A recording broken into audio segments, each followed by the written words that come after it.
अस्सलाम वालेकुम दोस्तों, आज के इस वीडियो में हम लोग बात करने वाले हैं कि जिन लोगों में बाप बनने की सलाहियत नहीं है, क्या वो माजून आर्द खुरमा खा सकते हैं कि नहीं। क्या उसके ज़रिए उनके अंदर सलाहियत पैदा हो जाएगी या उसमें माजून आर्द खुरमा फ़ायदेमंद है या नहीं।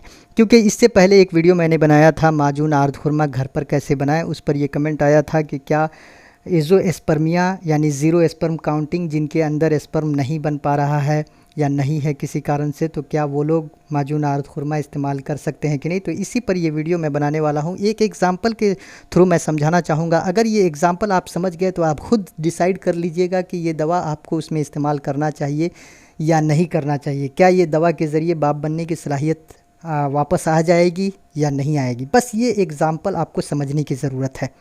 दोस्तों, आगे बढ़ने से पहले मैं आपसे रिक्वेस्ट करता हूं कि आप हमारे चैनल को जल्दी सब्सक्राइब कर लीजिए और घंटे को दबा दीजिए ताकि आगे आने वाली वीडियोस को मिस ना कर पाएँ और नोटिफिकेशन आप तक पहुंचता रहे।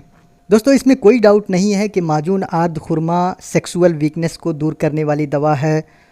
जिनके अंदर लो स्पर्म काउंटिंग है या बहुत कम बनता है स्पर्म, उनको जो है ये वो अगर इस दवा का इस्तेमाल करेंगे तो उनका ज़्यादा हो जाएगा। और जिनके अंदर सेक्सुअल किसी भी तरह का वीकनेस है तो उसको ये दवा ठीक कर देती है। जैसे नाइटफॉल किसी को हो रहा है तो वो इसको यूज़ करेगा तो ठीक हो जाएगा। और इसी तरह किसी का सीमेन जो है बहुत पतला है तो उसको गाढ़ा करने के लिए इस दवा का इस्तेमाल किया जाता है। लेकिन यहाँ पर सवाल ये है कि क्या एज़ोस्पर्मिया या ज़ीरो स्पर्म काउंटिंग में इस दवा का इस्तेमाल कर सकते हैं कि नहीं कर सकते हैं। चलिए एक एग्ज़ाम्पल के ज़रिए समझते हैं। यूँ समझिए, एक पानी का टंकी है जिसके अंदर मोटर लगा हुआ है और मोटर पानी खींचकर टंकी के अंदर भर रहा है और उस टंकी से एक पाइप कनेक्ट है और पाइप के ज़रिए जो है पानी नल में आ रहा है। मैं दोस्तों ये जो बातें और एग्जांपल दे रहा हूँ बहुत मोटा लैंग्वेज में आपको समझाने की कोशिश कर रहा हूँ ताकि आप समझ जाएं। अब मान के चलिए कि नल जो लगा हुआ है पाइप में और पाइप जो है टंकी से कनेक्ट है और टंकी के अंदर मोटर लगा हुआ है, लेकिन नल से पानी नहीं आ रहा है। अब पानी ना आने की दो सूरतें हैं, दो टाइप्स हैं, कैटेगरी हैं कि क्यों पानी नहीं आ रहा। एक ये है कि पानी टंकी के अंदर है ही नहीं या मोटर जो है पानी खींच ही नहीं पा रहा और टंकी को भर नहीं पा रहा, जिसकी वजह से नल में भी पानी नहीं आ रहा है। दूसरी एक शक्ल है कि टंकी भरा हुआ है, बिल्कुल पूरा का पूरा फुल पानी है, लेकिन जो है नल में पानी नहीं आ रहा है। तो इस वाले मिसाल में जो दूसरी मिसाल है उसमें क्या है और पहले वाली मिसाल में क्या है। पहले वाली मिसाल में ये है कि टंकी बिल्कुल खाली है, पानी भर ही नहीं रहा है टंकी के अंदर, यानी मोटर ठीक नहीं है, मोटर ख़राब है। तो पहले वाली मिसाल में ये है कि आपके टेस्टिस के अंदर वो क्वालिटी ही नहीं है कि स्पर्म बना पाए, शुक्राणु बना पाए, तो फिर आपका स्पर्म ज़ीरो काउंटिंग होगा, जिसकी वजह से आप बाप नहीं बन पा रहे हैं।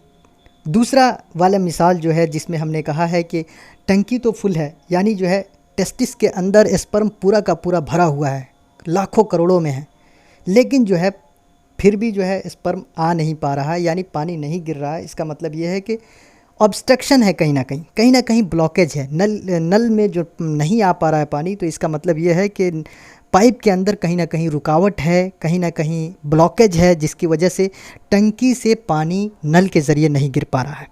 अब दोनों सूरतों में आप बताइए कि अगर टंकी में पानी ही नहीं है या पानी खींचने की सलाहियत मोटर के अंदर नहीं है या कुछ भी, तो फिर कैसे पानी पाइप के थ्रू नल से गिरेगा।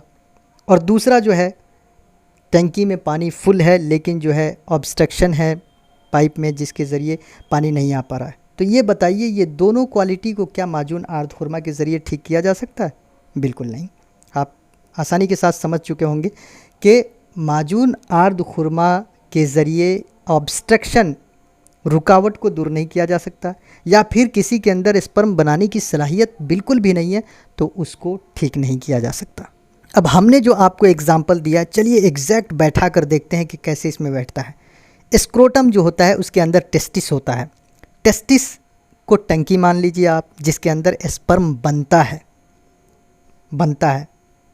तो जाहिर सी बात है स्पर्म के अंदर कोई ना कोई सेल्स ऐसा है जो स्पर्म को बना रहा है, तो वहीं पर मोटर भी फिट कर लीजिए आप। मतलब एक एग्जांपल के थ्रू आपको मैं समझा रहा हूँ।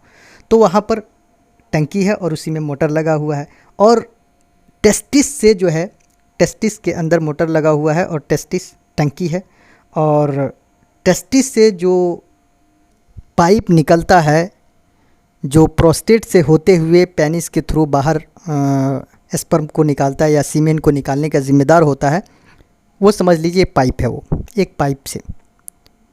तो अगर पहले मिसाल में देखते हैं कि टेस्टिस में स्पर्म नहीं बन पा रहा है तो उसको माजून आर्द्र खुरमा से नहीं ठीक कर सकते हैं, उसका अलग से ट्रीटमेंट आता है।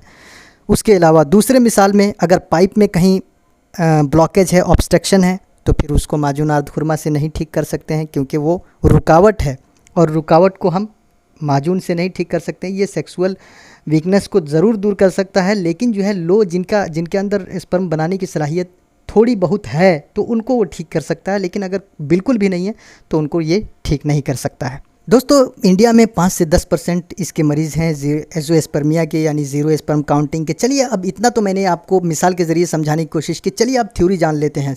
चलिए, एज़ोस्पर्मिया किसको कहते हैं ये जानते हैं। एज़ोस्पर्मिया उनको कहते हैं जिनके अंदर स्पर्म बनाने की सलाहियत बिल्कुल ख़त्म हो गई होती है, उसको एज़ोस्पर्मिया कहते हैं, यानी बाप बनने की सलाहियत उनके अंदर मौजूद नहीं होती है किसी न किसी कारण से। अब इसके दो टाइप हैं, एक है नॉन ऑब्स्ट्रक्टिव, दूसरा है ऑब्स्ट्रक्टिव। नॉन ऑब्स्ट्रक्टिव में ये होता है कि स्पर्म बनाने की सलाहियत जो होती है वो इंसान के अंदर बिल्कुल, यानी टेस्टिस के अंदर बिल्कुल ख़त्म हो गई होती है। दूसरे में स्पर्म बनाने की सलाहियत तो होती है, लेकिन जो है ऑब्स्ट्रक्शन हो गया होता है पाइप में, ट्यूब के अंदर, जिसकी वजह से बाप नहीं बन पाता है। इसके दोनों के मेन कई कारण हैं, जिसको मैं 30 से 40 सेकेंड्स में बताने की कोशिश करूंगा। सबसे पहला नॉन ऑब्स्ट्रक्टिव के कारण ये हैं कि हार्मोनल डिस्टर्बेंसेस हो जाता है। इसके अलावा वेरिकोसील्स हो जाता है, यानी टेस्टिस छोटा हो जाता है साइज़ में और फॉर्मेशन नहीं हो पाता है स्पर्म का। तीसरा है जेनेटिक डिसऑर्डर, ख़ानदानी बीमारी की वजह से। चौथा है ट्रॉमा, कोई ना कोई फोड़ा फुंसी या किसी तरह का ऑब्स्ट्रक्शन हो जाता है।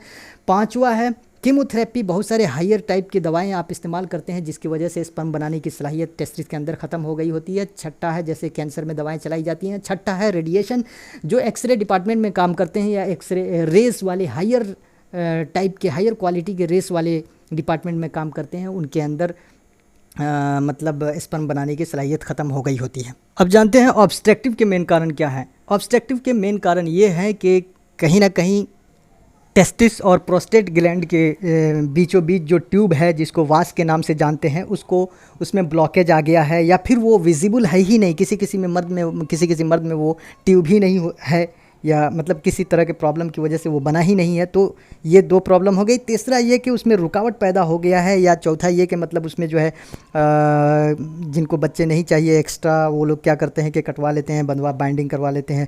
तो ये भी एक प्रॉब्लम है जिसकी वजह से मतलब ये ऑब्स्ट्रक्शन है, कहीं ना कहीं पाइपलाइन में प्रॉब्लम है जिसकी वजह से नहीं आ पा रहा है। तो ये मेन प्रॉब्लम है।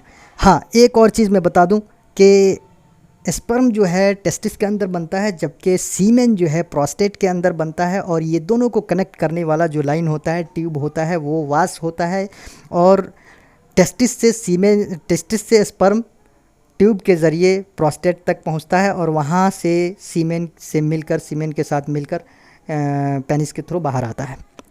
आज के टाइम में बहुत सारे ऐसे थेरेपी और ट्रीटमेंट आ चुके हैं जिसके ज़रिए आसानी के साथ इलाज किया जा सकता है। माइनर कंडीशंस में इलाज मुमकिन नहीं हो पाता है, लेकिन अगर आप सही जगह पर पहुंचेंगे तो बिल्कुल से इलाज मुमकिन है। तो जिन साहब ने मुझे कमेंट किया था उनसे मैं रिक्वेस्ट करता हूं कि अगर मुझे डाटा बताते या फिर एनालिसिस बताते कि उनका प्रॉब्लम क्या है, एक्चुअल में उसके कारण क्या क्या हैं, तो फिर मैं उनको बेहतर सजेशन देता और बेहतरीन तरीके से गाइडलाइन दे पाता। लेकिन उन्होंने सिर्फ ये पूछा कि एज़ोस्पर्मिया में माजून आर्द्र खुरमा का इस्तेमाल कर सकते हैं कि नहीं, तो उनको मैं बताना चाहूँगा कि इसमें इस्तेमाल नहीं कर सकते हैं।